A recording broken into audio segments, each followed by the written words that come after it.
अभी कुछ ही देर पहले एसएससी 2021 के मेंस के आंसर की आई है, तो 100 क्वेश्चन के पेपर में भी एसएससी 2-3 सालों में गड़बड़ झाला कर दे रहा है।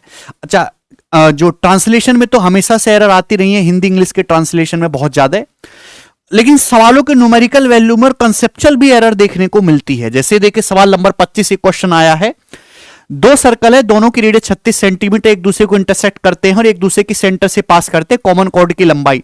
तो आंसर इस सवाल का 36√3 होना चाहिए ना, दो सर्कल हैं एक दूसरे के सेंटर से पास कर रहे हैं, तो कॉमन कॉर्ड आपको निकालनी है मेरे दोस्तों। तो रेडियस आर है, ये आर है, ये आर है, तो यहां पे दो इक्विलेटरल ट्राइंगल बनते हैं।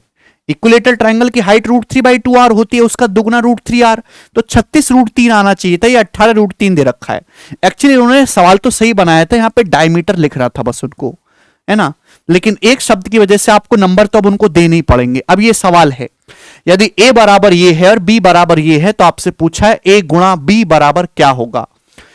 इसमें जो इस सवाल के ऑप्शन दे रखे हैं, वो सवाल का ऑप्शन नंबर 3 दे रखा है 7/3।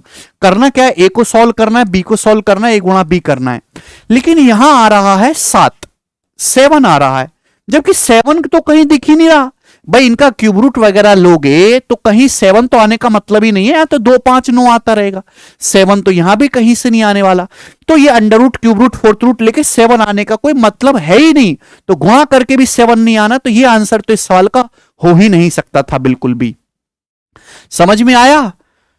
तो ये गलत है क्वेश्चन। बाकी सही आंसर क्या है आप देख लो सॉल्व करके। ये देखिए 53 नंबर सवाल, हालांकि ये सवाल गलत कहूं, सही कहूं, क्या ना कहूं, अजीब सब है। यदि एक्स वाई जेड 3 अलग अलग डिस्टिंक्ट प्राइम नंबर है, X less than Y less than Z, X plus Y plus Z 70 है, तो आपसे पूछा है what is the value of Z. Actually यहां पे सही वर्ड इस्तेमाल करना चाहिए what is the possible value of Z. और पॉसिबल वैल्यू कौन सी, ऑप्शन वाली। प्राइम नंबर वो नंबर होते हैं मेरे दोस्त जो या तो एक से कटते हैं या खुद से कटते हैं। अब 3 प्राइम नंबर बेसिकली ऑड होते हैं सब, और अकेला 2 ही एक ऐसा प्राइम नंबर है जो इवन भी है और प्राइम भी है। अगर 3 प्राइम नंबर को जोड़ के 70 आ रहा है, यानी कि ऑड और डॉट को जोड़ के तो 70 नहीं आ सकता, तो यानी कि एक संख्या 2 जरूर होगी, 2। तो यानी कि इनका सम कितना होना चाहिए, 68। अब यहां पे जब हमने चेक करेंगे 68, तो हो सकता है कि जेड का मान 61 और 7, ये भी एक केस बन रहा है अभी। यहां पे 37 31, ये भी एक केस बन रहा है, ठीक है ना। तो यहां पे पॉसिबल वैल्यू तो जेड की और भी हो सकती है, लेकिन ऑप्शन के हिसाब से अगर आप देखोगे तो 37 इसका एक आंसर बनेगा, ठीक है ना, कोई प्रॉब्लम इसमें। लेकिन हालांकि इस सवाल का आंसर एक 61 भी है जो ऑप्शन में नहीं है। पॉसिबल वैल्यू ऑफ जेड इसको लिखना चाहिए, ठीक है भाई। तो इस क्वेश्चन को आप ऐसे कंसेप्चुअल गलत नहीं बोल सकते हो, ऑप्शन के हिसाब से सवाल सही हो जा रहा है, लेकिन वैसे लैंग्वेज के हिसाब से गड़बड़ है इसमें, ठीक है।